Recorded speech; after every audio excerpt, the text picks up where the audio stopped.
Hey guys, welcome back to Magic TV. My name's Craig. It's 9 o'clock. It is a Saturday, which means it's time for a Talk Magic. Now, this is a little bit different to a normal Talk Magic. Normally I speak to people over Zoom, but I have I have one very intelligent person with me in the studio today.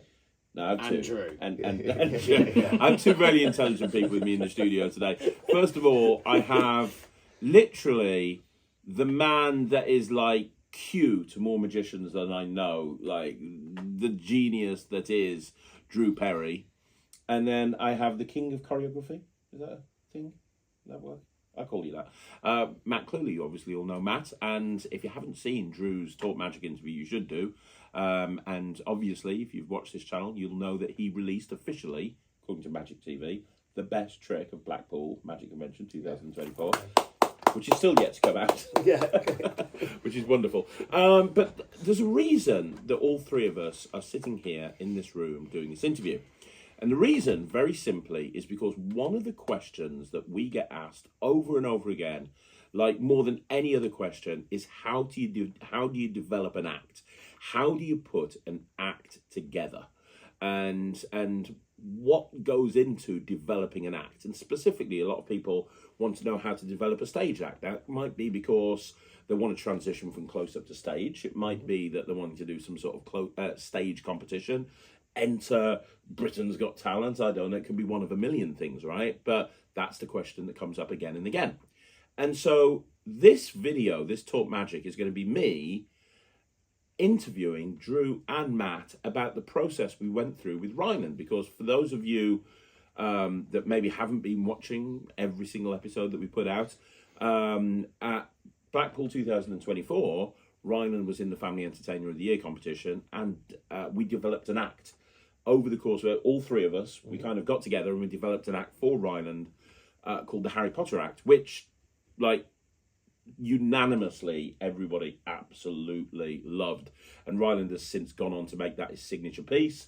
We were gigging with Ryland last night at a corporate event, and he did it at the corporate event. We're with each other again on Sunday. He'll do it again on Sunday. Like, it's become his signature piece. And off the back of that, before we actually started this video, we've been talking about another act that we're developing for Ryland as well. And we're kind of going through the same process again. It's going to be something completely different for another thing that he's doing. In fact, we're working on a couple of different acts at the moment. The point is, we probably spent, maybe 6 months from the initial idea of the act to Blackpool. Yeah. I think it was about 6 months. Yeah, it was. We started at the end of the summer and it was in February. Yeah, it was in February, so it was about 6 months. And what's interesting is we all had a different role to play in it. In that my role was very much magical content, or I kind of took the lead on kind of coming up with maybe some of the tricks that were involved in there, and what we wanted to achieve from a magical point of view, because the Harry Potter Act is very magical. You really kind of shined when it came to choreography and talked about you spent so much time, you continue to spend so much time with Ryland. And the music. And the music. You developed the music. You spent, a long time in the recording studio thinking through what the music was going to be. But then obviously, if I have to hear one more time, legs, when with Ryland, I mean, I'm going to knock myself out. How do you think I feel? And for those of you that don't know, Ryland has like multiple sessions a week with Matt learning how to move on stage. He has your feet. He has my feet. That's the problem. Yeah. Which is difficult. And then Drew it came into it from also from a magical point of view, but B, no, you are right, but also from a technical point of view, where you and I kind of look at each other and go, wouldn't it be cool if we could do that? How do we do that? I've got no idea. True, which is what I do almost every week. I'll ring Drew and I'll go, my relationship with you is very much like my relationship with Phil Smith when it comes to ideas for cards. Like, I'll have an idea for a deck and I'll be like, Phil, I have an idea for something crazy that just can't happen. And I ring you and you're like, yeah, that can be done. And which is amazing. So all three of us, and I thought we could talk about, use the Harry Potter Act as a frame of reference. So use the Harry Potter Act as a reference point, because that's something that we've all worked on together. Yeah. And maybe give people some advice on how to develop an act, how to take it from initial kind of germ of an idea to actually something that you're performing on stage, which is, as I say, something that we did with Harry Potter and we're now doing with 2 other acts as well. If you haven't seen the Harry Potter act, I'm going to, first of all, play the full Harry Potter act for you. So this is the act that took place at Blackpool. This is the very first time that Ryland performed it. Like now, he's probably done it, 40, 50 times maybe, something like that. He does it. A few, he does it all the time. And so many things went wrong at Blackpool, but nobody even realised. That was the cool thing. Nobody, and I think we can talk about that. Oh yeah, absolutely. It's definitely worth going into. This is some of why that, theatre shows go on tour in little theatres for 6 months before they hit the West End, so they can iron out the or kinks. before they earn any awards, Or in front of 4,500 magicians at the Blackpool. What was hilarious though is everybody was coming up to him going, "Oh, that was amazing! That was amazing!" Nobody realised there was an issue. Even I didn't realise I there did. was that. No, but, I didn't. but we, I can explain, didn't. we can explain why in a did. minute. But Yes. I didn't realise that much went wrong. Yeah. As I walked off stage, but Yeah, it did, and it was a testament to Ryland as well. In all fairness that's to him, what I mean. that people didn't realise because he was not acting. He could have very easily come apart. Yeah. Like with some of the stuff that was going on, he could have very easily just have broken down, and nobody would have blamed him. Yeah, So I couldn't see what was happening on stage, but I could see the audience. I was watching the audience for the entire act because I couldn't see Ryland, and the reactions were all when I expected them to be, and all really strong. So as far as I could tell, it all worked. Yeah, exactly. It did. Well, it didn't, but it looked like I it was sitting. did. Well, let's have a look at the performance first of all. Then after the performance, we can talk about how it was created and then how we dealt with the problems and so on and so forth. So first of all, let's run the performance of the Harry Potter. My name's Ryland. I'm a kid, but I'm also a magician. Being a kid magician is awesome because I can do things that other kids can't. Take this cube for example. Usually I take ages to solve a Rubik's Cube like this. But because I'm a magician, I can solve it in just a little shape.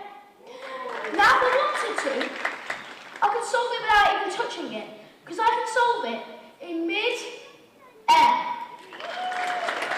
That's pretty impressive, but most kids, they like to pretend they're characters from films. If I want to pretend I'm a character from a film, I can really become that character. Let me explain what I mean. My favourite film is Harry Potter. If I want to become Harry Potter, the first thing I'm going to need is an owl.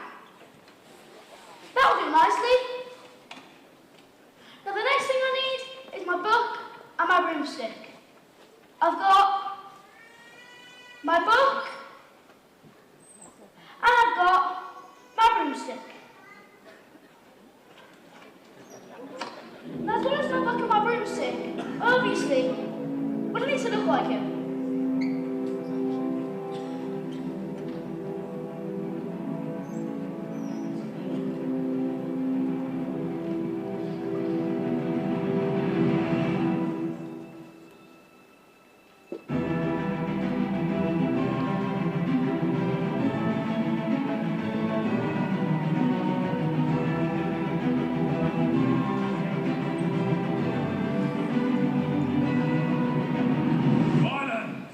Nice of you to join us. Welcome to Hogwarts. Okay, class, listen up. Lesson 1. Evanescence, the vanishing spell. Try to vanish those flowers and don't forget, enunciate.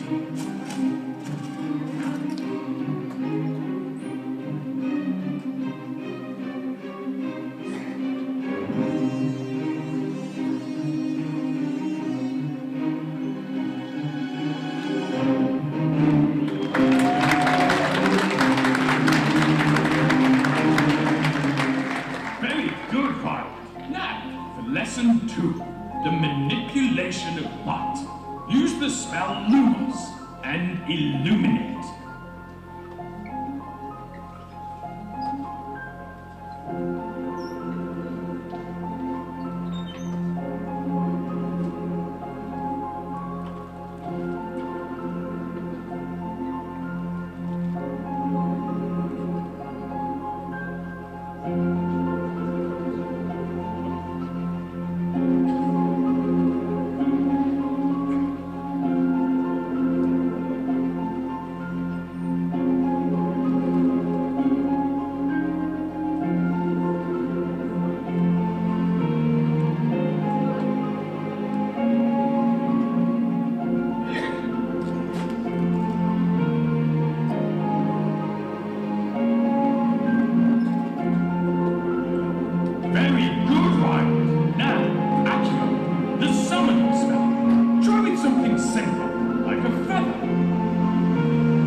Leviosa, not Leviosa.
Try to light the candles and remember, incendio!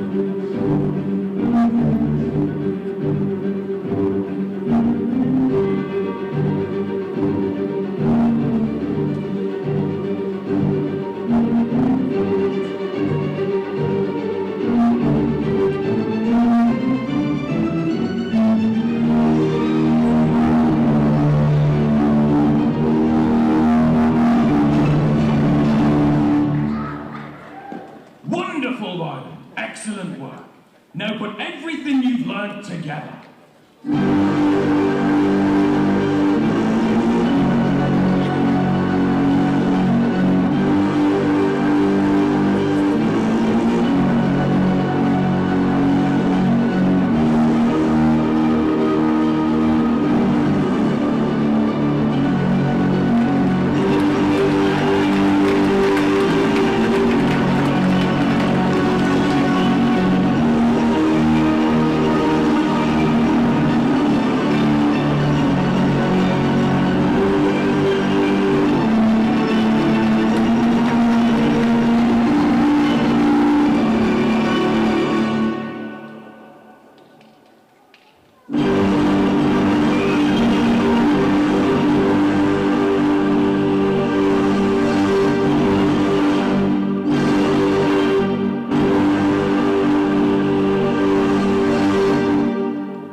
Well done, Ryland. Now grab your broomstick. You've had a fantastic first day at Hogwarts School of Witchcraft and Wizardry. You're going to make a wonderful wizard one day. But for now, some fun. Run along! It's time for Quidditch!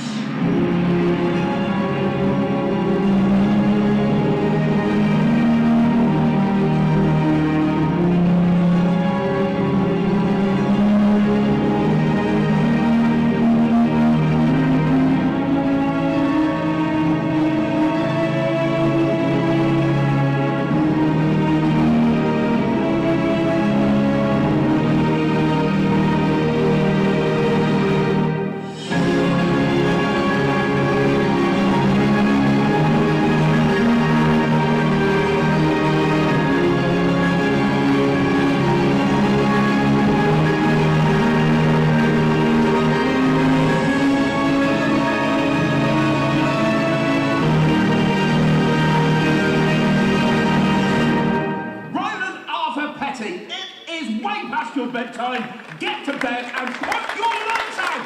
Perfect.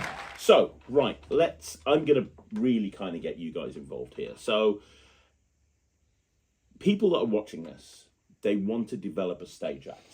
They want to come up with a stage act for a competition or because they want to have something unique that they can offer to their clients that no one else does, something that's more theatrical. Because anybody can go out there and do a candle switching on. Anyone can do a candle. The thing that with this whole act is it is a very theatrical piece. You can tell it's well produced with the music and with it's well thought out. And if somebody wants that, what route do they go down? So What's the first thing that should happen? Well, I'm just gonna. Oh, sorry, mate. I don't mean to butt in. No, go on. I'm just gonna give everyone your phone number.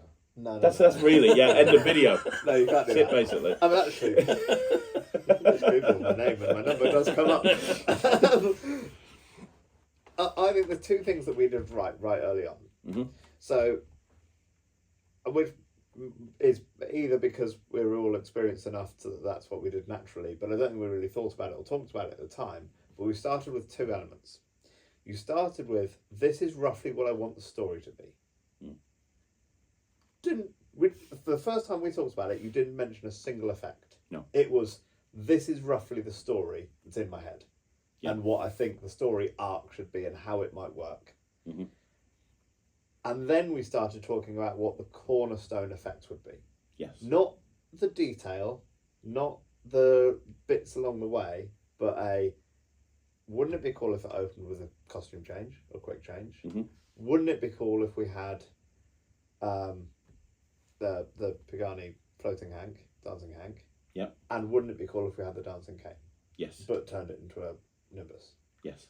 Those were the three They were. things that you first talked to me about. I think that I had one other thing in my head at the time, which for me, I never talked to you about this at the beginning, but the reason I had this whole narrative in my head was because of the feather production. Of course, the TCC. Yeah, I saw that and I'm like, that is one of the most magical things I've ever seen.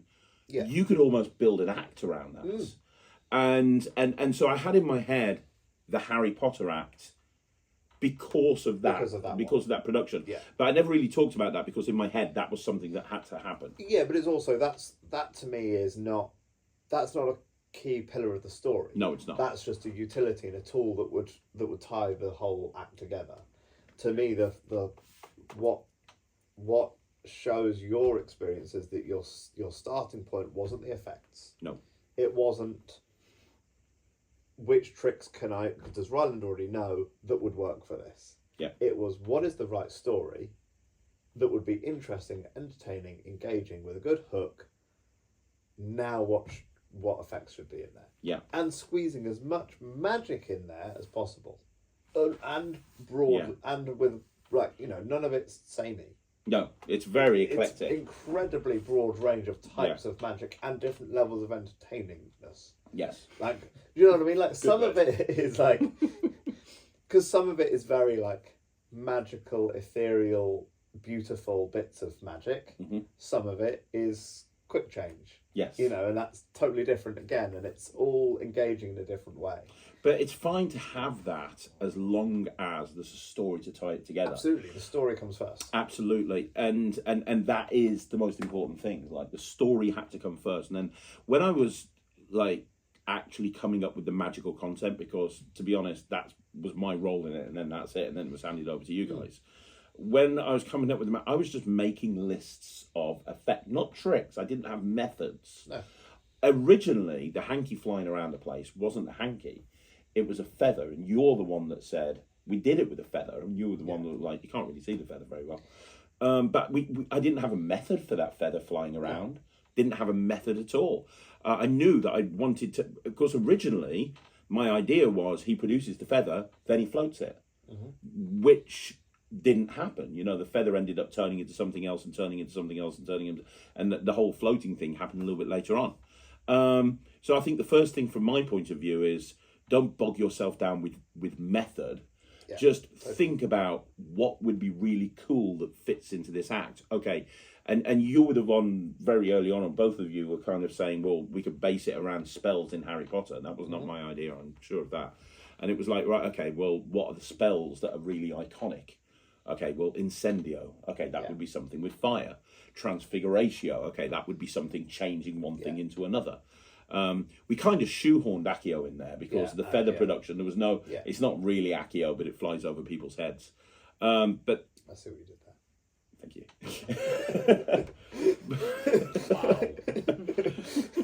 But yeah, I mean, don't think of method.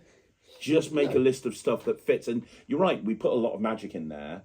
A huge amount, but it doesn't feel like anything's shoehorned in there. It doesn't feel like there's a moment where it's like, well, they've just a little bit. So a little bit after the initial kind of chats, and I can't remember if it was before or after Newmarket, but we all went to the pub and sat down and wrote a list of effects. Yeah. Oh, genuinely, it was 2.5 sides of A4 paper Yes, it of this is the sequence. And we were editing and chopping and changing, and we were starting to think about the blocking and the choreography. Yeah, Like, you would you pair were concentrating on this massive long list of Yeah. stuff, and then I'm just sitting there going, right, okay, so that's going to Yeah. go there, and that's going to. well, exactly. And how does he get from that to that? Yeah. Where does it go? And how does that work? And then it was like, actually, we need to do the quick change earlier, or it needs to be later, or Yeah. what and all of that affected it. But first and foremost was story, and then the cornerstone effects, because you need some light and dark. Yes. So there are those, to my mind, 3 or 4 pieces that are the most magical, Yeah. and the most Harry Potter. Yeah. And then it's okay. Well, how do you get from doing that to doing a dancing game? What Yeah. ties that in, and how, and what, both physically, choreography, how the voiceover would work, what the script is that ties into that narrative that you've Yeah. created. Yeah, absolutely. And the voiceover was a really big part of it. Like coming up with that voiceover. I think if you're going to perform to music, and I've never performed to music in my life outside of spinning a couple of boxes in an illusion show. Yeah. If And a bit of YMCA. and a bit of YMCA occasionally. I am a good YMCA. Not joking. But outside of that, I've never performed for music in my life, and I feel out my depth sometimes with some of the stuff that Ryland has to learn, and I've got no clue, and that's where you come in a lot of the time, both of you. But when you're performing to music, it's important for them to understand the story. And it was very early on we realised that it's very difficult to put across all of these different tricks if it's just music, and that's when that narration came in. Yeah, I think where it in this particular act, I think the two things that I think were really clever about that move. One is it essentially introduces other characters. Yeah, it's really hard to tell a story if you're only one character on the stage. Yeah, it just is harder. So by having the voiceover, you've got a bit more characters and more dynamic thing going on stage. Yeah. It really helps. Yeah. It also is about playing to your strengths. And Ryland is a great performer, but him doing what he was doing and hitting lines would be too hard. Yes, very much. He'd never done anything like that before, and I didn't want to put that kind of pressure on the guy. Yeah, exactly. And if it's with a voiceover, he's got something to follow. Yeah. And then he's not concentrating on lines, he's not concentrating on learning stuff or tone, or, we had to go over and over and over various lines for different things and previous stuff. Like Britain's Got Talent and America's Got Talent. You just go over and over and over the lines and how he's saying them. With that act, we didn't have to do any of that. He's literally got You had the somebody first on minute stage. at the beginning when he comes out and he's Yeah. like, hey, I'm Ryland, I'm a kid, I'm a magician. And then for the rest of the show, it's literally somebody telling him what to do. Yeah. But I think that's really showing how you can not turn a weakness, but play to your strengths. Yeah, absolutely. And playing to Ryland's strengths and building that into the design and the style of the act. Yeah. Was a really smart choice. Yeah, it worked. Because especially with the fact that things did go wrong at Blackpool, if he was also having to try and get words out whilst things were going wrong, he'd have really struggled. Yeah. And the fact that he knew those beats were fixed and done and he had to move on, yeah, actually I think helped. Yeah, I think it did. And I think that's why a lot of people in the audience didn't realise that anything went wrong. Yeah. Because he just followed along to the music. You have to follow to the music. Yeah. Yeah. And that's actually a really nice safety net to build to have. It is. We had to drill that into him. Because you were concerned at the very beginning, because originally you wanted it chopped up into bits. Yeah. And I said to you, it'd be so much easier to have one track. And you were like, if we do it as one track, his timing is absolute. And I remember you worried that he could actually. Because we've got no control over it then. You can't stop and start a track if it's one continuous piece of music. And he'd never done anything like that before. It was completely out of his comfort zone. Yeah, it was. He's not a mover, or hasn't been. Do you know what I mean? He's very good at talking. He's very good at articulating. He can pick up lines really, really well. He remembers lines really well. He's fantastic at doing the magic. But he's not a mover, or he wasn't until then. And he's getting now, thanks much, to you. much better. But we had to work really hard on just. Yeah. I had to teach him how to listen to music, which sounds like a really stupid thing to say, but he had to know the ins and outs and back to fronts of that track, because he's following along and everything's done to a specific beat of the music, and if he's not hitting things on the beat, the whole thing falls apart. There's sections of padding, isn't there? There's a few sections where yeah, there's maybe 4 seconds there's room of music. for error. Exactly. And we'll talk about the music in a bit, but when you went into the recording studio, you put those moments in there. I specifically built the moments into the track, just in case. Yeah, just to give you some cushion, but it wouldn't look. None of it's that long that would look awkward. No. But it's a couple of seconds here, a couple of seconds there. That means if he's forgotten to put something down, he can go back and put it down. Yeah. You know, and it wouldn't look wrong. It wouldn't look out of place. And he's still going to be in time with the music for the next effect. Yeah. So there were little bits, only a couple, but just areas that we saw ahead of time may be a bit of an issue. We just gave him a little bit of extra time. He's not going to get that luxury next time. But the first one, we gave him a little bit of leeway, you know? Yeah, absolutely. So you've got to the point where you have an idea, right? Okay, so let me ask you a question, both of you. You have an Because idea. we're gonna talk about choreography in more detail and music and everything. But you've got to a point. People are watching this. They've got an idea for an act. Mm-hmm. They think it's really good. They want it to run about 10 minutes, whatever. They've got what the act is wanting to be about. Mm-hmm. They've got that, and they've wrote down some tricks that or they've wrote down some effects that they think would work within there. What's the next step? Is the next step to write it? Is the next step to work out method to the tricks? Is the next step to go into the recording studio if they want to have music to it? Do you have to go into a music studio? Where do you go from there? Honestly, I think the first thing you do once you've got to that point is talk to some other people. Yeah, call true. Yes. No, I don't Cool mean true. that. I just mean at the point where you've got an idea, it's really easy to. You have to be brutal with your own editing. Like, you're very good at going, I've written this thing, what do you think? And I go, I really like it, but I don't think that'll work. And you go, all right, well, it's gone. Yeah, we did You it know, just off camera earlier on. Literally did. With the new act. It was like, I was like, I want sparks, I want fire, I want this. And you were both like, okay, calm down. but you do have to edit. Yeah. And you have to know that list isn't going to be right. Yeah. And it will change. And the best way of finding out what will work and what won't is to either try it or ask people with more experience than you have. And that could be someone that you know and just go, look, do you think this would work? Do you think this tells the story that I'm trying to tell? Would this come across well? Like, especially if you're trying to do something with comedy, you know, that's a whole extra level of difficult to know whether you're going to hit the right mark. You know, because it cannot, and it can easily fall into being creepy or cringy, and then you don't want to go down that route. Or you might have something that you think is going to be really great, and actually maybe it'll take up too much time. Maybe the payoff isn't worth the time it takes out of the act. Yeah. You know, if you're going to set up 3 minutes for a little bit of magic, and you've only got a 10-minute act, probably cut it. Yeah. You know, that's how everything in the Harry Potter act is very much about the value it returns from the time it's taken. Yeah, absolutely. And you do have to, I think, before you go into a recording studio or try doing it, getting another pair of eyes on it. Yeah. And running it through. Yeah, before you've spent any money. Before you spent any money, before you put too much time rehearsing something that probably won't work or wouldn't come off well or wouldn't play the right size, because it also depends on what size stage you're performing on. Yeah. Like the Harry Potter act, you vary elements of it depending on where And I think it's worth talking about that later on. Yeah, absolutely. But like that's a really big part of it, is if you're in a really small environment, some things won't work. Yeah. And vice versa. It's very easy when you start first working on something to get so excited and just run away with yourself, and then all of a sudden, before you know it, you've got this whole act and it's amazing, and then you do it and everyone just goes, "Nah, it's terrible." Yeah, So, or it massively overruns. Or it overruns, or it's cost you way too much money, Yeah. or I wouldn't know anything about overrunning.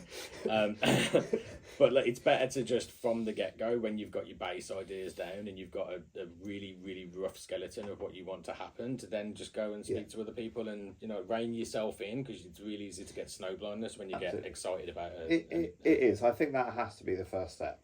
Yeah. And be honest about the timing, because it's really difficult to judge timing. Like, yeah, I remember we're in the pub and we're going through that list, you were like, this is 2.5 minutes.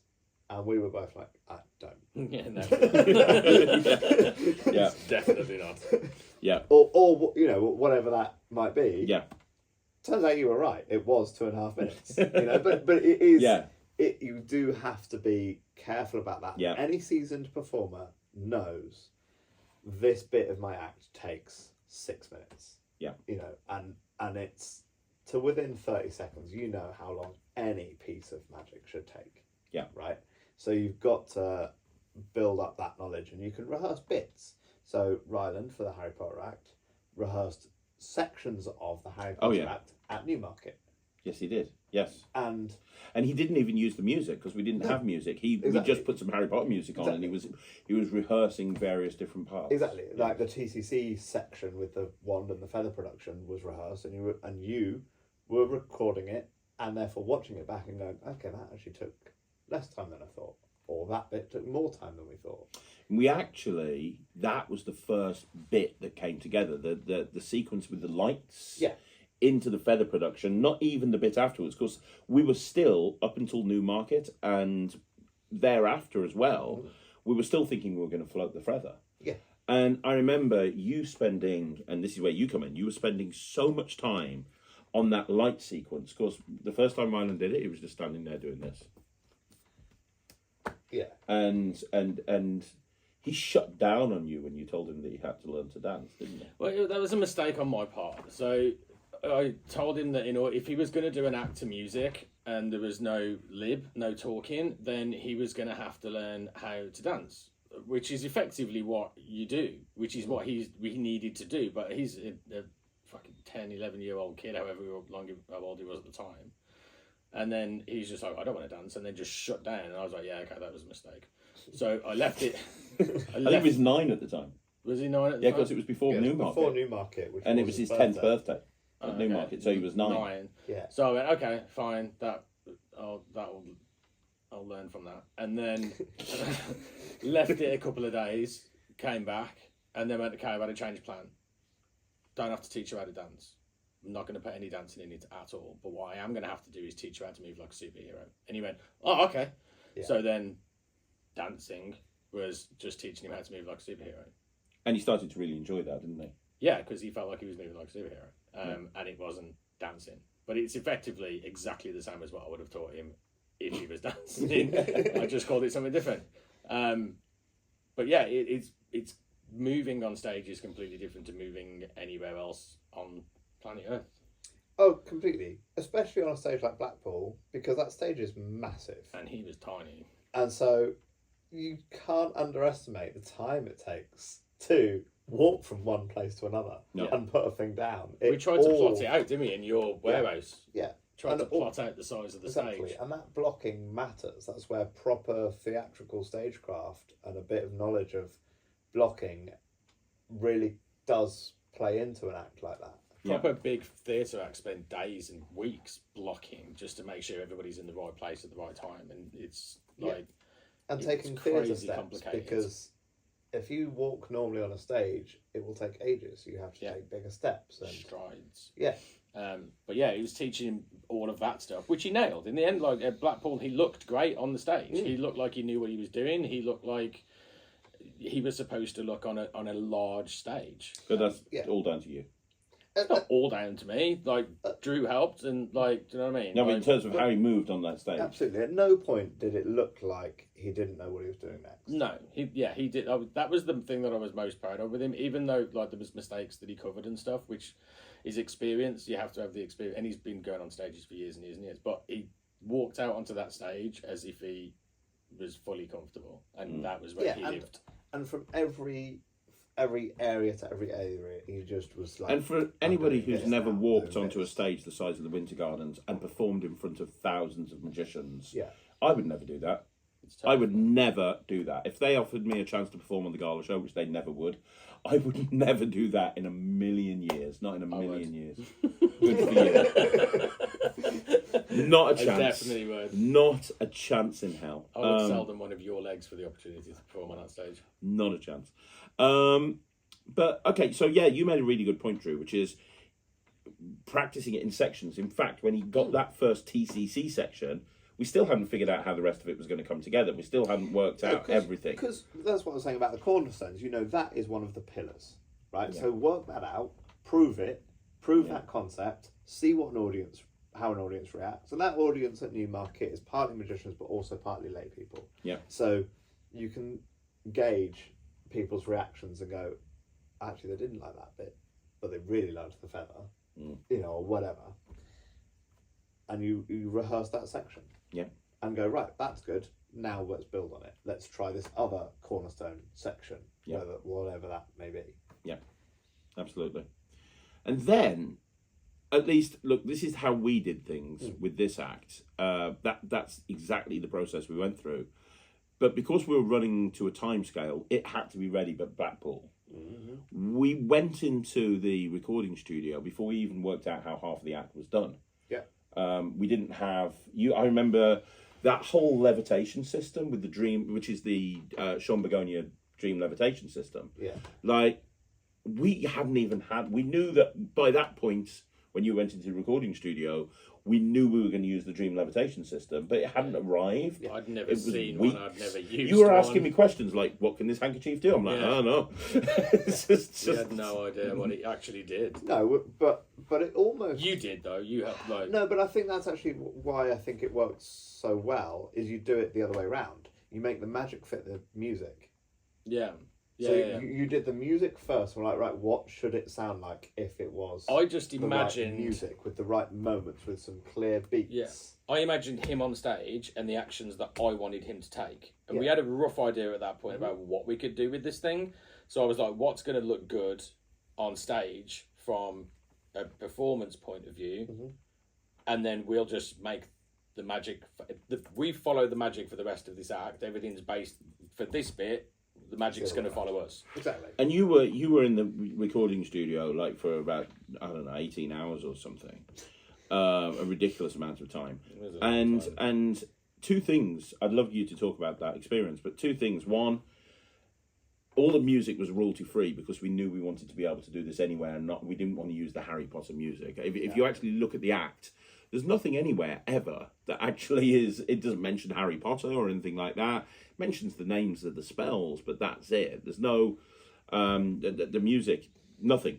So there's that element to it as well. But like Drew said, like the music is so eclectic, a little bit like the magic, because during that incendio sequence it gets really dark. It gets like really dark and really low, and then when he's doing the broomstick, it's really light and it's really up. And how difficult was it? And any advice for anybody that wants to put an act together to music, whether it's music with lib or just music, like, can you put that together without a recording studio? Do you have to go into a recording studio?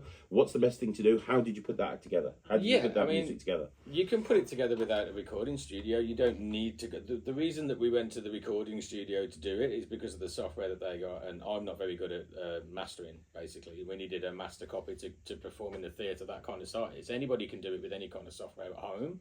It just, if you're not very good at mastering and setting your levels and stuff, it's not going to sound as good on a huge theatre stage. But if you were just doing like a cabaret style show to a couple of hundred people, what you make at home would be fine. You can get free editing software on any computer. Yeah. And you can get good royalty-free stems and sections. Yeah. Like, I'm a big fan of Premium Beat. We went on, Pond 5? Yeah, Pond I was 5. going to say, Pond 5 and Premium Beat, I think, are the two main good sources of that. We've got a monthly, we subscribe to Pond 5, and it's great. Like, the new act that we're working on at the moment, you just downloaded 10 new tracks today, didn't you? Yeah. So I knew from a performance point of view at that point I knew what we were doing. I knew what he was going to be doing. I knew where he was going to be on stage. We'd blocked it. So I knew what he was going to be doing. I knew what effect he was going to be doing when he got there. When you're doing a show like that, the last thing you want to do is start at the bottom and then build and build and build and build and build. You need to kind of build and then drop and then build and then drop and then, do you know what I mean? So I knew that was the kind of structure to it that I wanted in my head. And when there was a great guy at the sound studio that we went to, Neon Sound Studios, called Sam. He's amazing. And I kind of explained to him, and we then I had all of these tracks that I'd found on Pond 5 before, and I got some that were like really low, some that were quite light, some that were a little bit darker, some that were upper tempo, some were the lower tempo, and we just took 10 tracks and then just Frankensteined them together. So I was like, well, and I was acting it out in the studio with him. So we did the vocals, and I recorded the vocals of what I was going to be saying. But we built the track, so we'd build a section of the track and then do some vocals, because you can't guarantee that the vocal that you've recorded is going to fit in with the track. So then you have to cut and shunt the track a little bit, or re-record the vocals to make everything fit where you want them to be, because if something's not on beat, it just drives me crazy. So even the vocals were recorded to the track, and then vice versa, to make sure it all fitted. And but then there's other software you can get where you can add things. So if there's a part of the track that you've cut is the best bit of the track that's going to fit into that section, but it kind of white tapers off at the end as opposed to a crescendo, then you can go and get some cymbal noises and put them in on the end. So instead of the track just fading off, it ends with a big instead, and it's all that kind of stuff that takes the time. It's just the little perfectionist bits that you want to do. But if you've got the time and the patience to sit there and really think about what you want to do, and this track, was built specifically around the effects that we were doing, and we had it all blocked out and we knew what we wanted. So I'm like, well, when he's doing the fire thing, that's going to be a bit darker because it's fire, and so I picked a track that would suit that. When we're doing the dancing cane, that's the end of it. He's happy, he's just having fun now, so it was a bit lighter, and then we just spent hours and hours and hours and hours just cutting and shunting and putting it together. But I love doing that anyway. I really enjoy building something like that from literally nothing. We had 10 little tracks that we got off the internet, and then we turned it into what you hear. Yeah, it's incredible. Okay, here's a question. What do people do if they've got an idea for a trick and it's not commercially available? My solution is to ring you, Drew, to be perfectly honest. But I knew, like you said, we wanted to have a sequence at the end with a dancing cane, and we wanted it to look like a Nimbus 3000. Yeah. We had a sequence at the beginning where we knew at the very, very beginning we wanted him to produce the appearing broom from a bag. Yeah. We were doing a show last night with Ryland in London, Central London, corporate show. We were doing all the illusions, and we closed with his Harry Potter act. And he was just getting spontaneous applause throughout. But that moment, when you pull the broom out, people just freak out about it. That's the first moment where they go, what? And then the owl is the next moment. And, but that you built so much for this act that isn't available.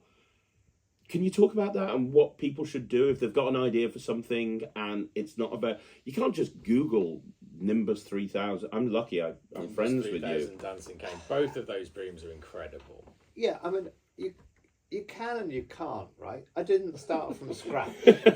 So the 3D model that I based the dancing cane from is a commercially available model that you can buy. So someone has 3D scanned the Nimbus 2000 at Harry Potter Studios and has commercially made that model available, which it wasn't that expensive. It was like 50 quid. So the first thing I did was buy that model. That in particular case, that's kind of lucky that I could do that, scale it right. I made obviously with a dancing cane in particular, the weights really matter. Yeah. Right? So the weight of the handle versus the bristles was a bit of a problem to overcome, but actually that ended up playing in our strengths because the weight was lower. You could have the string mounted lower, which means that it can be further away from the hand. And then it's just 3D printing and just painting. Yeah. And yes, I have the ability to do all of that in my workshop and in-house, and that's really useful. But you could download that 3D model, send it to someone to 3D print, and then send it to someone to print. Okay, speaking of somebody who's probably watching this and thinking, no, they can't. No, you can't. I couldn't do that. If somebody told me, I wouldn't even know where to start. Would you? It's called Drew. Yeah, you call Drew. Which is fine, but I'd like to think that at least a quarter, a third, half the people watching would at least know someone that could do that. Like, even if it's not me. Yeah. Like, there are lots of commercial print shops these days, commercial print places where you can turn up and go, I need to print one of these. Yeah. And even if they couldn't, they'd be able to point you in the direction of somebody. Yeah, exactly. And that's what, to my mind, actually, I think that's the big advantage of 3D print. Like we've had this conversation before. 3D printing for actual props is normally commercial products that you buy from magic shops is normally a shit idea. It normally isn't the right solution. It's nearly always better to be injection molded or cast or whatever. I think the big advantage of 3D printing is where you're trying to make one-offs for a unique show. Because 3D printing can look amazing if you take the time to do it right and fill the cracks and polish the lines and sand it back and paint it. It can look stunning. Yeah. But it takes time. I think the dancing cane is about 12 or 15 hours worth of labour per dancing cane. And we made a prototype and then 2 finals. Yes, because we wanted. Yeah. And I'll never forget the first time you came to made me. you break it. Yeah, he made Ryland break it. So he bought a dancing cane, not painted or anything, and he just said, Ryland, take this. Now, snap it. And Ryland was like, what? Snap it. What? Snap it. He reluctantly snapped it, and your point was to show him how fragile it is. Yes, absolutely. Which was just genius, because that kid could destroy, like, half the universe in an hour. And that's something I've done for years on film and TV projects. I've worked with all sorts of child actors, and it's just one of those things I've always done is like, give them one to break, and then you know how fragile it is. You know, you could drop it and it would be fine, but if it landed badly, it wouldn't. You know, they are fragile. They are 3D printed, and that the cane in particular is 3D printed with a crazy filament that makes it lighter. It's like aerated, like an aero chocolate bar, so it's even lighter and doesn't weigh as much. If I can give somebody one piece of advice right now, Befriend Drew. well, kind of. It's kind of where I'm going to. But my dad, right? He was a copper for 30 years. He was a police sergeant for 30 years, and he was one of these people that knew everybody. I knew if I went to my dad, Dad, I need this. Give this guy a call. Dad, I need this. Give this guy a call. He never knew how to do it himself, but he always gave me a number for somebody. And when I rang them up, I was like, hey, I'm Cliff's son. They were like, oh, how is it? They knew him. Yeah. They could immediately help me. My biggest piece of advice, if you're wanting to do anything like this, and this is the kind of modus operandi I've gone through my entire life, is make sure that you surround yourself with people that are better than you at everything. Like, I know that if I need help with something crazy, I can ring you. Like, you saw the owl production, that box that we used to make the owl appear, that was Guy Barrett. Yeah. I rang Guy the other day for one of the new acts that we're putting together for Ryland, and I was like, I need a fridge that's actually an illusion. And you were there at the time, you were laughing, you were like, and Guy was like, never done that before, no problem. Yep. Leave it with me. But you do it. You'll do it with John Morton, with Phil Smith. You know exactly. John is when I had the AGT act. Yeah. When we had to do AGT for Ryland, and we had literally 3 weeks to put that act together. I remember the phone call. Yeah. First of all, Phil was designing all of the images. Yeah. John was designing all of the gimmicks. Yeah. You were figuring out how to actually make to do the reveal with the UV on their desk. You were working out the choreography and everything. It's like everyone was working as one, and it's like I surround myself with these amazing people. It does show how much teamwork you need. You can't do it on your own. No, I think definitely not. Or you could, but it would be nowhere near as good. I couldn't build that act on my own. I can make the props fine. I can work out some of the methods fine. I can help a bit with some of it. No way could I come up with that act or write the script or have the idea of the methods. Just couldn't do it. Yeah. The best way is a team effort. Yeah, absolutely. 100%. Absolutely, it is. And it's more fun that way. Yeah, you get to collaborate with people and hang out and have fun. And you can, we all overlap, right? Yeah. So the method for the appearing broomstick. I love that appearing broomstick. I know you think of it very simply, but it's so good. But the method was yours. You were like, this is how it's going to work.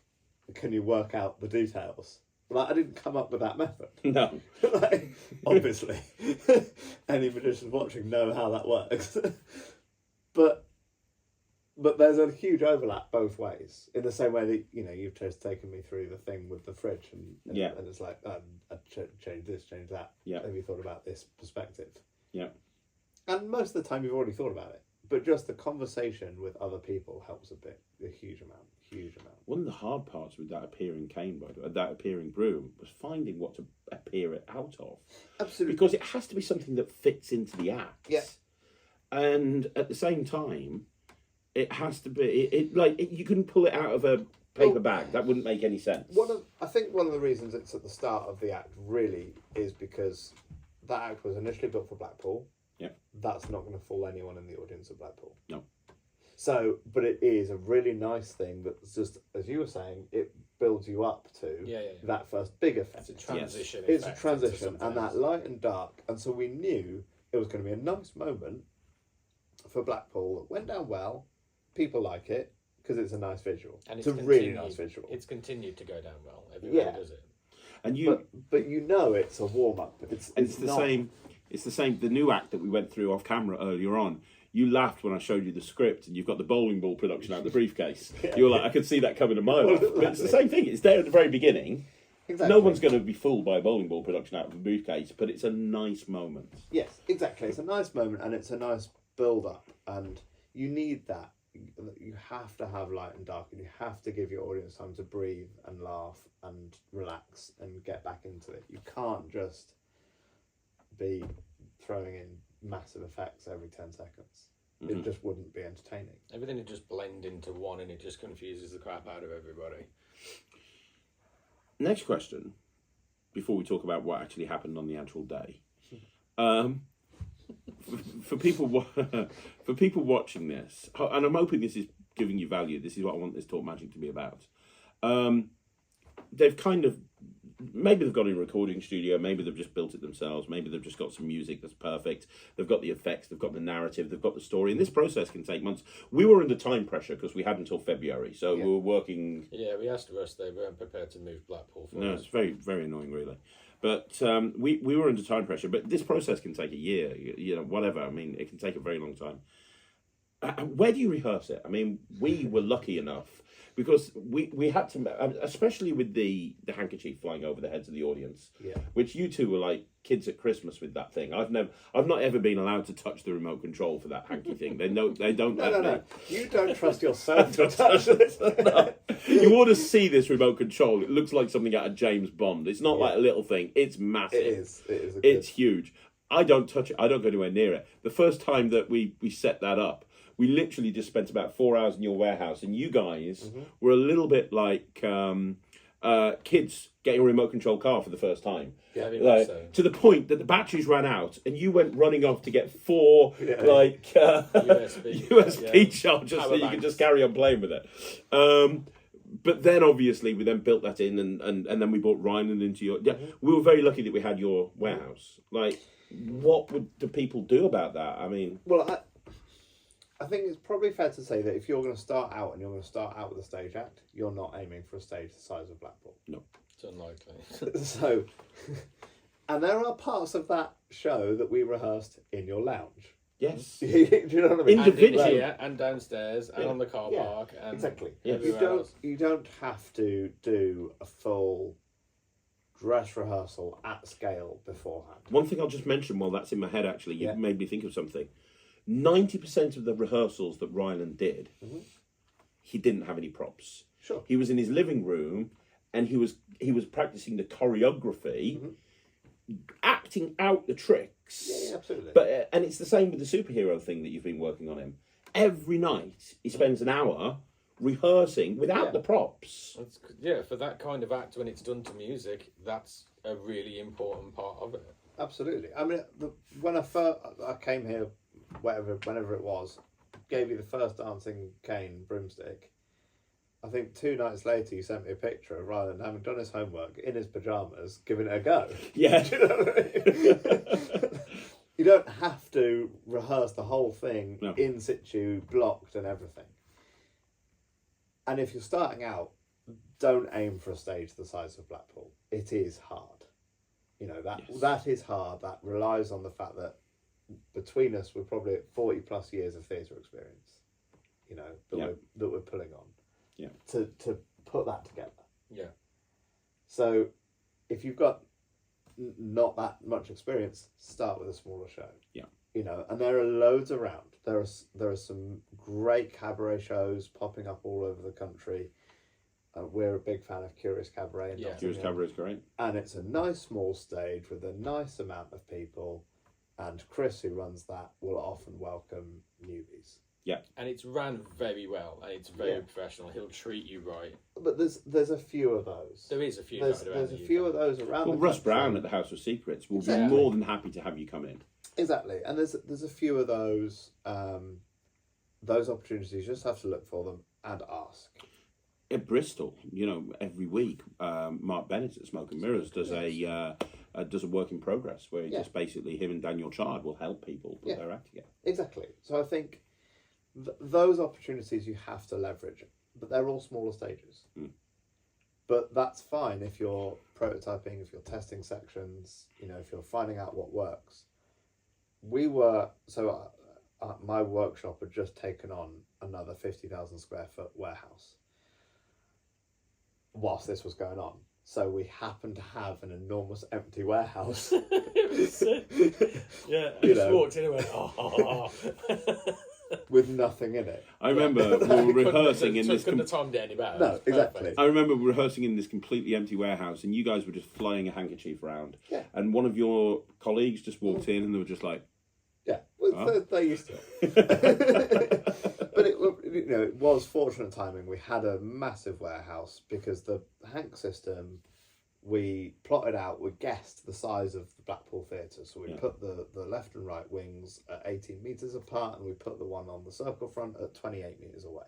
The fact that we could do that at scale, indoors, in a well-lit warehouse that's dry and clean, is incredibly During fortunate. winter. Yeah, during winter. Yeah. Was incredibly lucky. Yeah. And lucky timing, because I couldn't do that now. No. You know, there's now a workshop again. yeah. But you don't need that. You know, that is unusual. You rehearse it in sections, find venues or events where you can do little sections. Yeah. And don't overlook comedy nights. No. You know, there's a lot of comedy nights that would welcome, open mic comedy nights that would welcome a magician doing an opening bit. Yeah, absolutely. And they're even more all over the country. And one thing that I will say on that, if you are planning on putting an act together for, let's say you want to enter a competition at the Blackpool Magic Convention, don't underestimate how difficult it is walking out on a stage like that. Yeah. A lot of the people that were in the family entertainer with Ryland, that were kids entertainers and family entertainers, they'd never worked a stage like that before. Ryland's kind of lucky in that he's done AGT, he's done BGT, he's done the Palladium, he's done the Royal Albert Hall, he's done the Hammersmith Apollo, he's done the Pasadena, wherever it is that the film AGT. He was actually, that wasn't too much of a big deal for him because of what he's done. It's still a very different lighting setup. When you walk out on a stage like that, you can't see the audience. And that's often people don't realise how disarming that really is when you first walk onto a stage and you can't see people's faces. Yeah, I've had to explain that to a few people, and they're just like, "What do you mean? You got like you're right there?" And it's like, yeah, but all of the lights are pointed at me. Yeah. So if I got a torch like this and stood 20 feet away from you, you'd struggle to see. Yeah. Imagine having 15 of them pointed directly at you. You can't see anything. Whereas at least when you're on AGT or BGT, because it's being done for film, the audience is lit. Yeah. And the judges are lit. Yeah. So you can see them and you can see some reactions, and that's very reassuring. Yeah. You know, that first moment you do, that first line, that whatever, if it lands, you can tell. When you see and that's Sophia, reassuring. When you see Sophia Vergara go, That's just nice anyway, isn't it? yeah. Always a good moment. Whereas as soon as you're somewhere like Blackpool or any theatre really that's a proper proscenium arch theatre, you can't see the audience. Can't see nothing. No. And that's a very disarming thing, because you've got nothing to feed back. You've got nothing to know whether it's landing until you get a round of applause or a gasp. Yeah. And I've been on stages half the size, a third of the size of that, and you can't see nothing. No, exactly. And that's really disarming. So I would encourage to start with something more cabaret, where you can see some faces, and you can see that it's working and landing and going well. Yeah. Before you move to a proscenium theatre. Great advice. So, you've got the act, and you're going to run it for the first time like Ryland did. Let's talk very briefly about everything that went wrong, because everything went wrong. Not everything. Not everything, no. The first thing that went wrong is the quick change. Yeah. Just so you guys know, I was in the wings, flapping. Basically, that's all my role was, just panicking. I think. You did it very well. I was in the wings going, oh shit. You were up in the dress circle. In the gods, yeah. With a remote control. With a With a bunch lot of of remote remote controls. controls. Yes, Yeah. with a lot of remote controls, which is part of the problem, actually. Yeah. It was. And you were behind the... Drew was on the stage. you Yeah, were I on was the on stage. stage for the whole act, for the behind the book 12 flats. Yes. Yeah. So the first thing that went wrong is the quick change wasn't Yeah. as quick as we wanted it to be. It was actually a slow change. Yeah. I mean, we'd rehearsed that so many times. We'd even rehearsed it on the day, and he was doing it in like 3 Yeah, seconds. we did it once on the day, and it was perfect. Yeah. We'd done it the day before. I came round to your Airbnb in Blackpool, and we ran it 4 or 5 times in the lounge. Yeah. Perfectly. Yeah. And we had considered the fact that Ryland would be wearing a microphone. Hmm. And we talked about it. We talked about where that wire would go, how it would work, etc. Yeah, it wasn't like, oh shit, we didn't think about that. We thought about that. Yeah. However, the microphone wire, for whatever reason, during the first minute of the act before the quick change, got tangled up in the quick change costume. So the cable, which runs down behind the ear, was in a clip. Perfectly normal thing to do when you're wearing a DPA style headset. There was a clip on the collar, but that clip meant that as we were trying to do the quick change, the cable got tangled up in the quick change, and I was sat there. On the floor was this knife, ready out in case I had to cut him out of anything. Mm. And I had pretty much decided I was getting the knife, and the knife was in my hand, and Ryland managed to untangle the cable, but that cost us 5 seconds. Yeah. And I was just about to cut the costume, because otherwise it was going to come out all like, Yeah. the cloak was half on, but it was all a Oh my mess. god! Yeah. I mean, But we managed to get it, did it, and it got out just in time. well, he got out just My heart afterwards, was actually. Yeah. Because Pounded. they'd already started. What's meant to happen is he's meant to walk basically straight from one side to the other, Yeah. and he comes out like this, and then he hears, "Hey, welcome to Hogwarts," and he's like looking around. Yeah. He'd come out when that Hogwarts thing had started, but he acted like it was part of the thing. So that was what nobody even realised that was the thing. I did. And you did. we knew. I did. Having a minor heart attack. Yeah, and I then had a WhatsApp from 2 people in the audience going, "Oh, the quick change was great," and I was like, "Oh." Yeah. Wasn't there a problem with the owl production?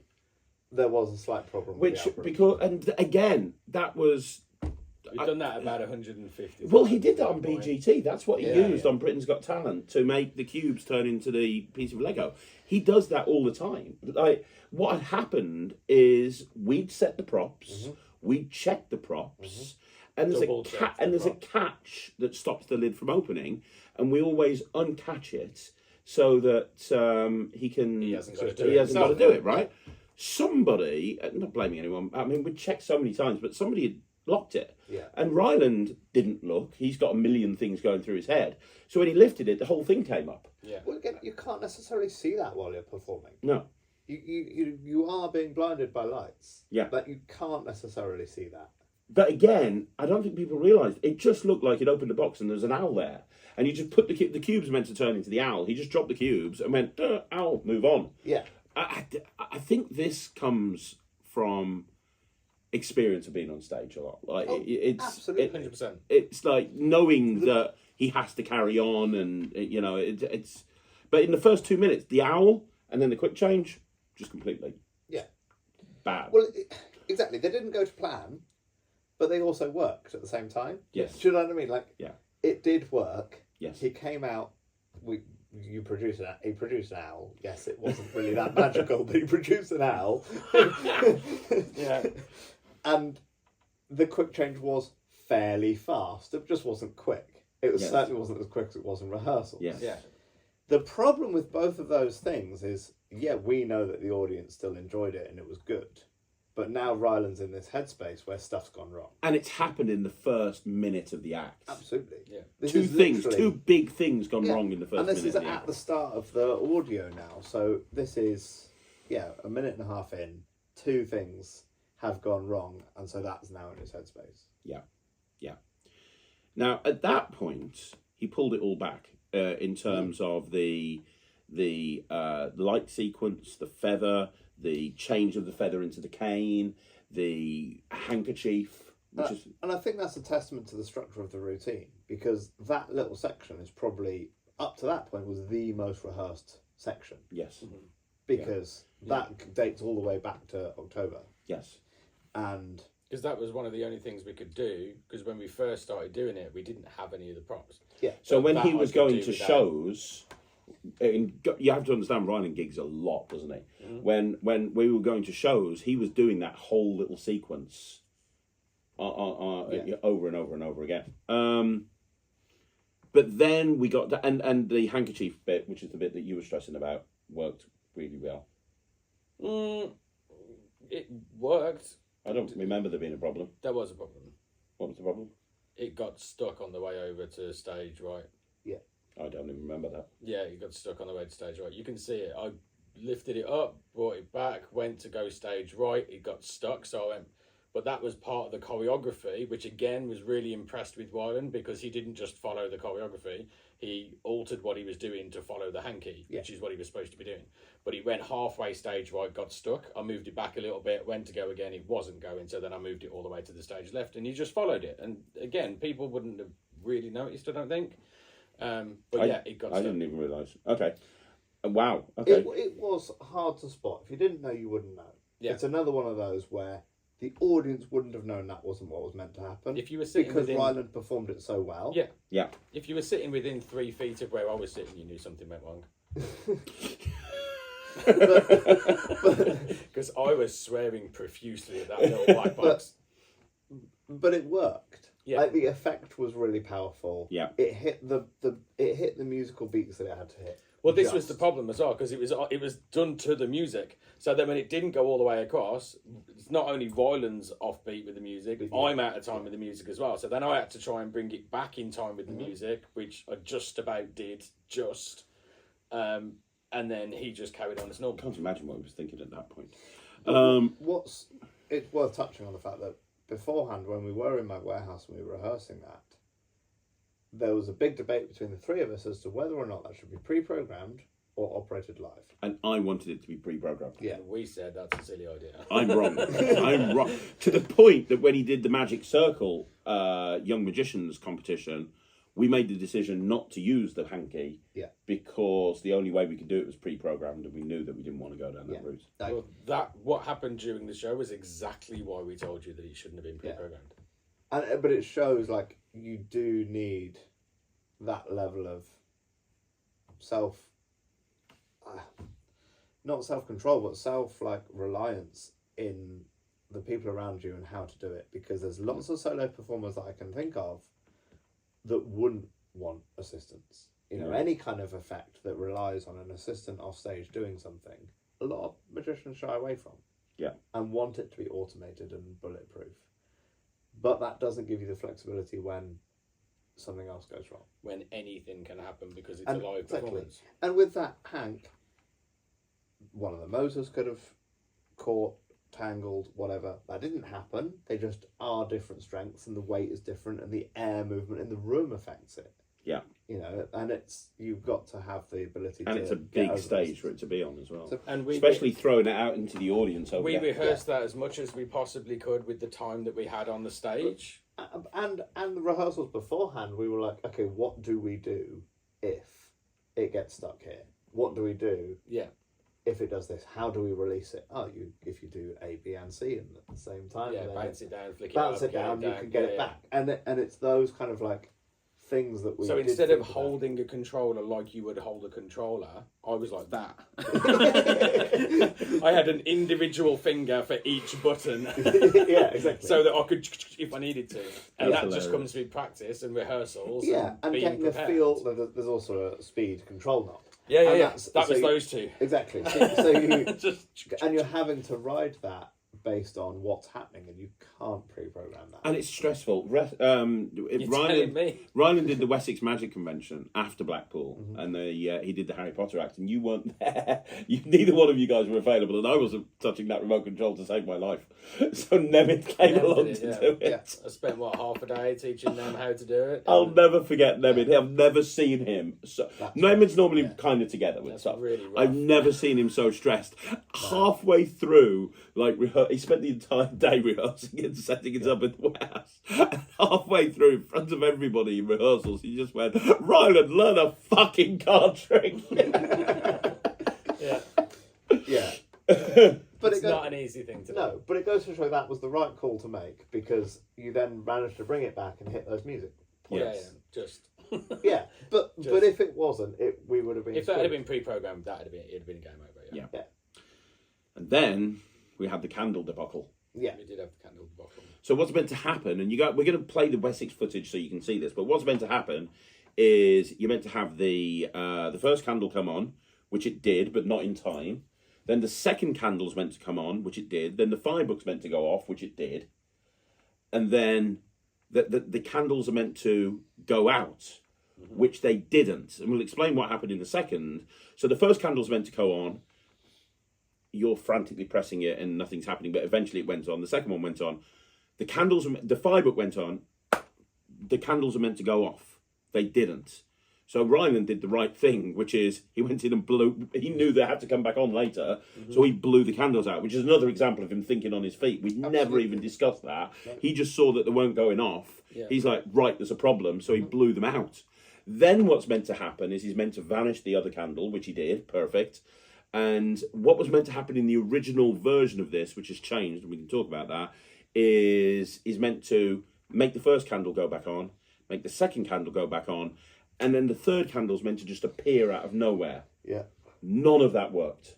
The candles didn't go back on, and the candle that's meant to appear just never appeared. It just didn't appear.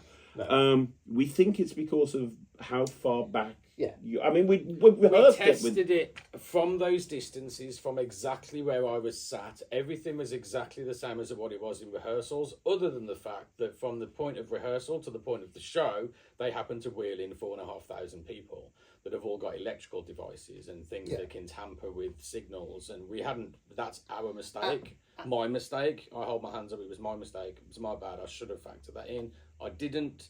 And we believe that is the reason why they didn't work. I'm certain it is.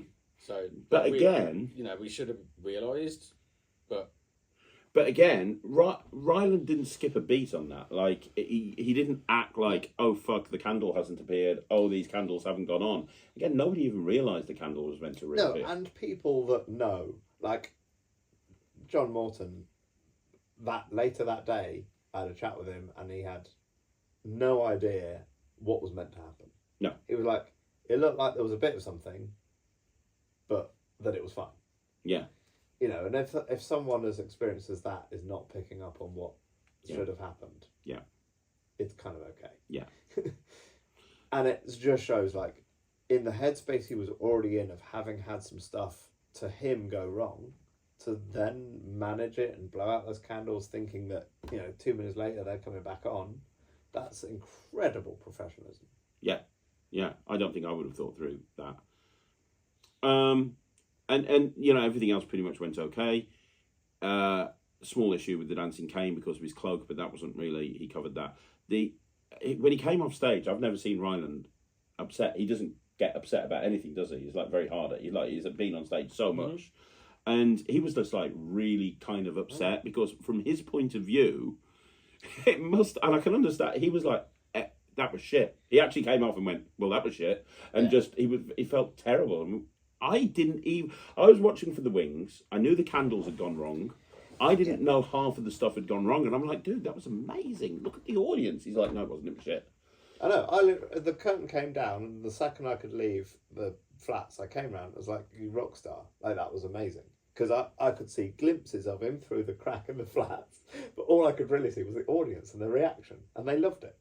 So I was like, as far as I could tell, he did a great job, and people loved it, and it was magical and entertaining. There were laughs at the right time, there were gasps at the right time, there was applause at the right time. Yeah. What else do you want to ask for? Yeah. Do you know what I mean? I think the key thing here is don't beat yourself up. It's never as bad as you think it is. You know what I mean? No, absolutely. Well, we'd worked that hard on that, and he'd worked that hard on that, and he'd put that much. I totally understand where he was coming from, because I did exactly the same. I was in the gods, and on my way back down to the backstage area, I just went and sat out the side of the theatre, just sat on the floor with my head in my hands for like 2 minutes, just beating myself to death. And then just thought, right, okay, I've got to get back in there because Roy's going to want to see us. So then went backstage, and then Roy was upset, and that made me feel even worse. And I was like, oh, fuck. And it was horrible. It wasn't great. But I mean, that's just live theatre. That's just what happens sometimes. But the entire Blackpool weekend, people were coming over and saying, that was the highlight of my convention. People loved it. It was great. It's a beautiful act, and he's done it since. And it is a great, great act. So he's done it so many times since, and I think it's worth talking about this, actually.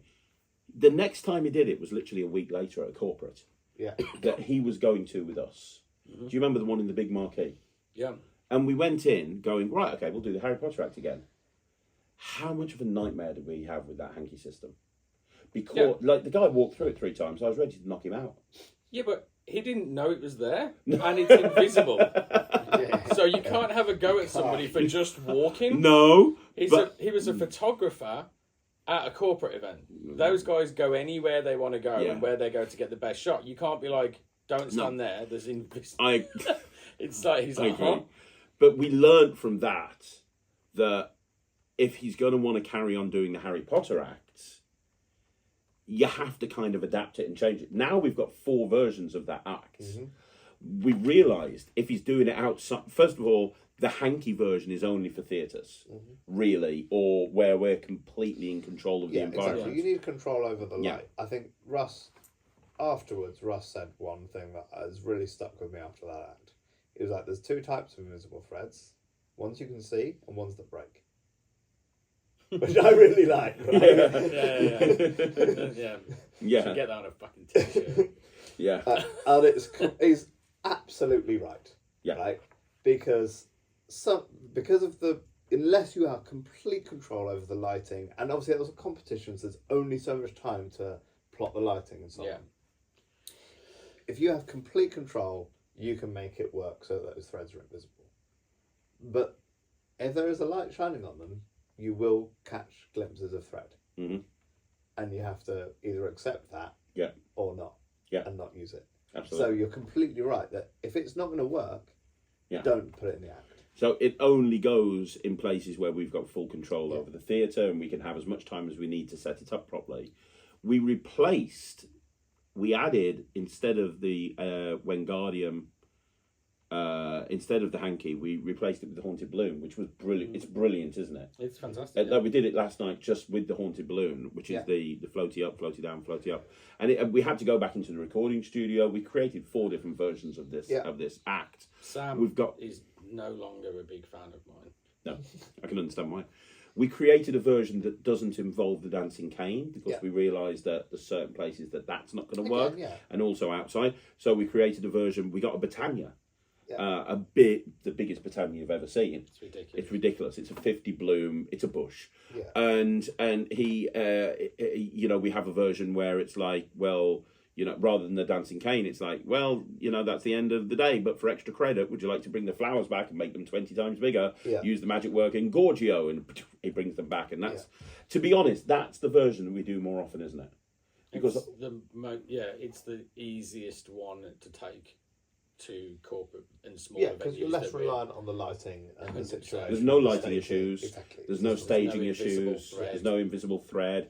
But it's still made it. And I thought it's less electronic. Putting the Britannia would be nowhere near as good as the cane, and it's not. But It works. The reaction that they got yeah. from that Britannia. It works. Yeah. It's And unexpected. what have you kept with the way of the fire and the candles and That's the fire? stayed in. That's That's stayed in. all in. It's All in. there. And Well, that's- no, actually, The tell a appear- lie. the appearing ones. We got rid of the pop-up appearing, candle. The pop-up, yeah. We got rid of that immediately because because that failed more than once.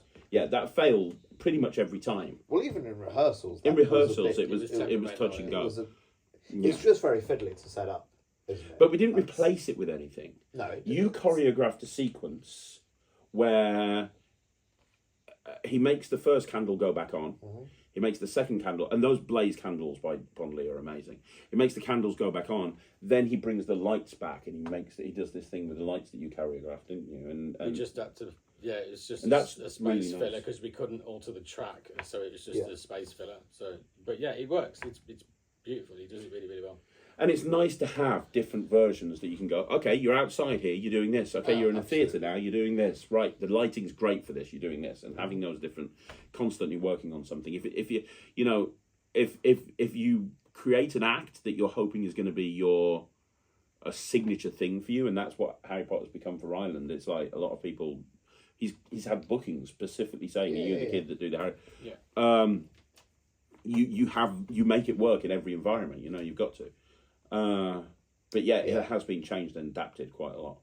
But I also think that's a testament to the professionalism because you have to iterate. You have to go, that worked, but wouldn't it be better if? And tweak that bit and change that pacing, change that timing and evolve it over time. Yeah. Because we designed that show to be on fucking opera house stage, on a stage of that size, performing to that many people. That's what it was designed to do. Yeah. And if you're performing to 200 people at a corporate event, it's not the same deal. You haven't got the same equipment, you haven't got the same stage, you haven't got the same lighting or any fucking lighting. You know what I mean? You can't. You have to be able to improvise. You have to be able to alter and change things. And you have to take into account all of those factors. What, you know, the size, the lighting, the sound, what it's going to look like, what the audiences are, how far away they are, whether they're higher or lower than where you are. You know, whether you're risen on that stage or not, because some things wouldn't work if you're all on the same floor. Whether there's a random cameraman walking around, you know? Yeah. All these things. There's all sorts of factors that Yeah. you have to take into account when you're designing the act. Let's wrap it up, but I'm going to ask one last question Good, 'cause to I'm both of hungry. you. Yeah, we're going to get food now. One last question, which is, if you're going to give people one piece of advice that's watching this when it comes to developing an act, outside of surround yourself with amazing people, because we kind of covered that. If you can give one piece of advice, what piece of advice would you both give? Call Drew. No, seriously. We already know it's called Drew. That's a what I given. do. That's a given. We get that, obviously. There's no one piece of advice that you can give to somebody for creating an act. I suppose you've just got to, like Drew's nailed it earlier with what he said about asking people, befriending people. Kind of don't try and do everything yourself because you're not going to be able to do everything yourself. And he's 100% right. Like, teams work better than individuals when it comes to, like, Darren Brown has a massive team around him. Dynamo has a massive team around him. They don't just walk onto stage and come up with these things themselves. They've got a huge team around them. As does anyone who's on BGT or AGT. The number of people involved in any putting those industry, together bands is and huge. Absolutely. movies and whatever, theatre shows, there's always a huge team of people surrounded any kind of production.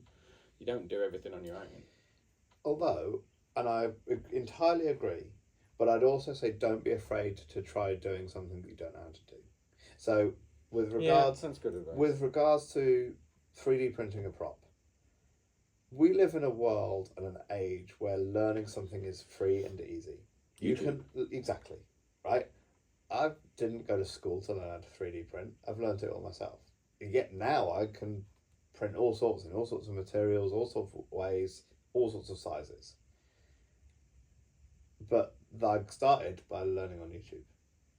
Do you know what I mean? And it's the same with anything. You're only a good magician because you started somewhere. Yeah. So if you're at the stage as a magician where you're thinking about putting together an act, it's because you started somewhere. If you started as a magician and you learned some things, and you started double lifts, and you learned some flights, and you learned some moves, and you learned some routines, the same is true with stagecraft. You just have to start. So if you want to make a prop, learn how to make a prop. Like nothing's really that out of reach in this day and age. You can learn how to do those things. Ask some advice from the right people. So if you want to make a resin cast thing that glows, well, learn how to do resin casting. Yeah. You know, and that isn't that hard. Yeah. Like, you if you've already worked out how to put the act together, you can probably work out how to make a certain prop. And I think that mindset is very useful. Yeah, I agree. That's very good. Yeah, I agree. To you? And I think Drew. You don't disagree with Drew. And I think you have to have both things in tandem. You need to play some ideas off other people, but also don't be afraid to try doing something yourself. Yeah. And you know, and all of it, you know, don't be afraid to work out how you're going to promote it, how you're going to sell it, where you're going to go. Like, all of that is all part of it. Think about your end game. Exactly. What is that goal? Is it for the experience? And I do think, and I know you agree because we've had this conversation before, that doing this also helps your close-up work. Oh, hell yeah. You know, and everything we've talked about has been about stage shows. It all applies to whether you're doing weddings, bar work, doesn't matter. Yeah. Some of the same thought processes and editing absolutely applies. Yeah. Thinking about those cornerstones, those pillar tricks, the light and the dark, how that works, how you introduce yourself, your character, all matter. Yeah, I agree. 100%. And the one thing that I'd add, if I had to give one piece of advice, is never give up. And always remember, is experience is what you win when you lose. Understand why you're doing this in the first place. It's not to win competitions. It's to, you know, whatever it may be for you. To Ryland, he wants to be a professional magician. He wants to do magic his whole life. He doesn't care about winning competitions, but entering competitions gives him a time frame to actually, you know, put something together. Here's the thing, right? He entered Britain's Got Talent. He didn't win. He entered America's Got Talent. He didn't win. He entered the Family Entertainer of the Year at Blackpool. He didn't win.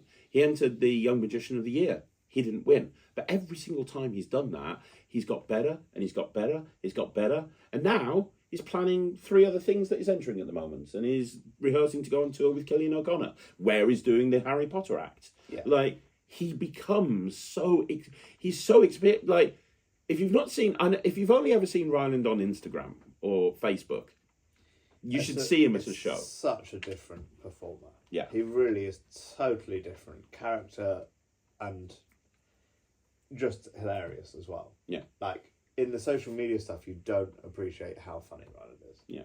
Yeah. But it's because of working with you. It's because of working with you. It's not just working with you. And it's the experience that he's got. It's been going out and doing shows since the age of 4. And watching so many shows. Yeah. You know, you have to, when you watch, if you want to build an act, watch the acts that you like. What do you like about them? Because that's how you pick and choose the things you like. Yeah. And I totally agree with you on a deadline. Like, I have, personally, maybe 12 or 15 things on the go at any one time. They all get paused when Ryland has a deadline. No, they do, right? So funny. But it's completely true. He has no fucking idea how lucky he is. He doesn't know how lucky. No clue at all. But he realises in a way, but not really. But I do, because if there's a deadline, I come from Theatreland. I've grown up in theatre. Deadlines matter. Right? It's why we were talking about a brand new act, and you were like, "When do you need it for?" I said September. You're right, okay, no problem. Yeah, that gives me my frame of reference. Yeah, now I know what we're trying to do in what time. But also, it's the same reason I wanted to join the Magic Circle. I wanted the deadline of that's when my exam is. Yeah, that's when I need to have my act ready. Yeah, you know, and without setting those goals and deadlines for those goals, what are you going to do it? Yeah. Set yourself deadlines, put yourself out there. Don't be afraid to fail forward. Yeah. Experience is what you win when you lose. Every single time you go out and perform, you're going to get better. All right? So what? Just say I'm yes. joking. Yes, absolutely. Right. Yeah. And with that said, I think we need to get food. I'm really hungry. Are you? Yeah. You're hungry. Thank you very much for joining us. Look, Drew and, well, not Matt really, but Drew is on social media. You never really check YouTube. You don't look at the comments. You ask Mike in the office. What's people said? I don't ask Mike. Mike just tells me when I walk in. Oh, someone so-and-so said this on the YouTube video. Yeah, And somebody but said you don't this on really the check YouTube yourself. No.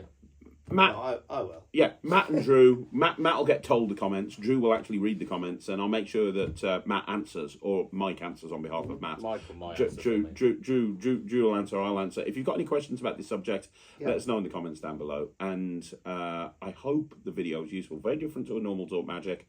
But I've been trying to put this together for ages. He's been building pinball machines, big pinball massive machines, ones in Trafalgar Square for like last year, and I've managed to squeeze him into coming into the office between that and going to Cannes and planning world domination for Ryland. It's a difficult thing. So, It's a hard night.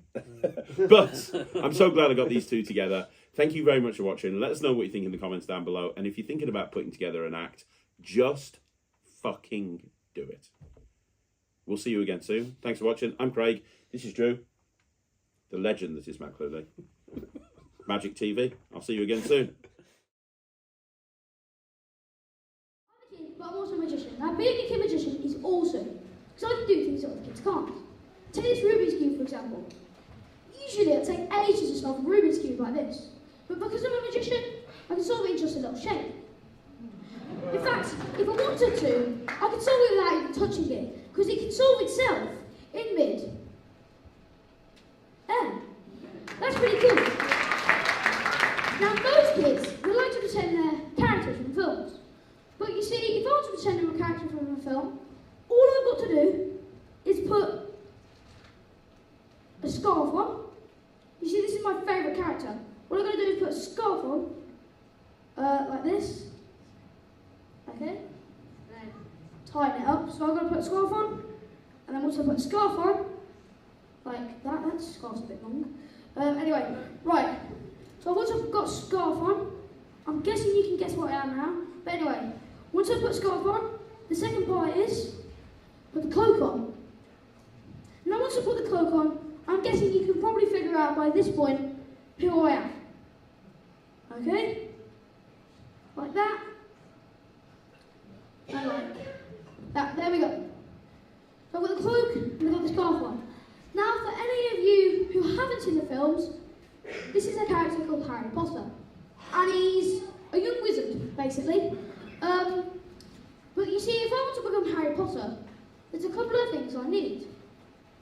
Well, the first thing I need an owl.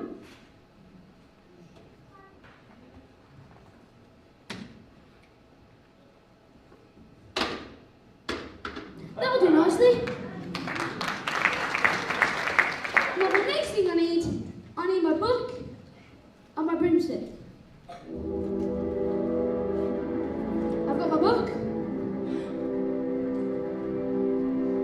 And I've got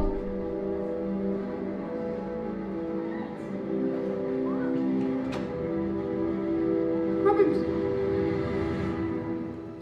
Okay.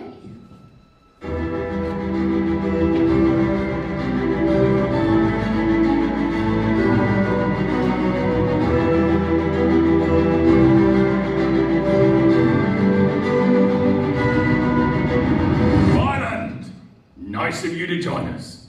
Welcome to Hogwarts. Okay, class, listen up. Lesson 1. Evanescence, the vanishing spell. Try to vanish those flowers and don't forget, enunciate.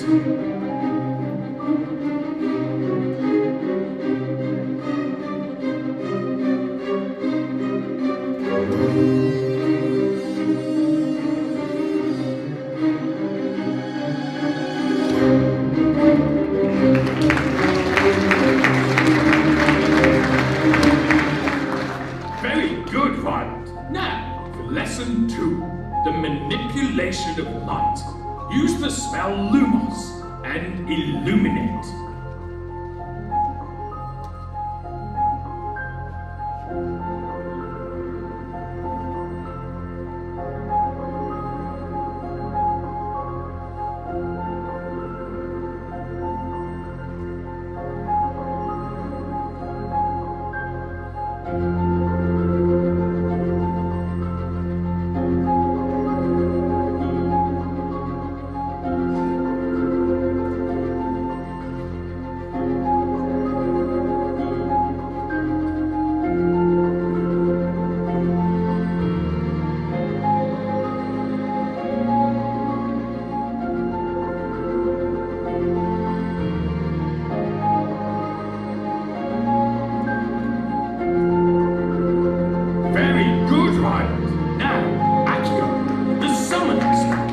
Try with something simple, like a feather.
The candles and remember, incendio!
Wizard one day.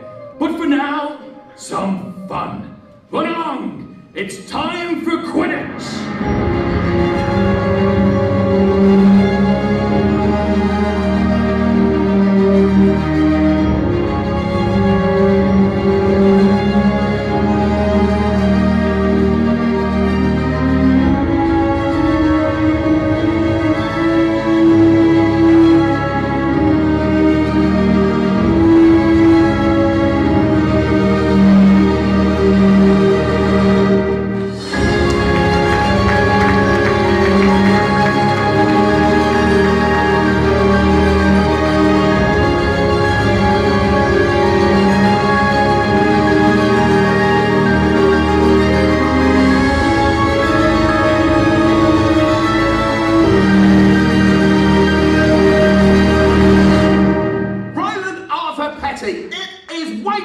bedtime. Get to bed and put your lights out!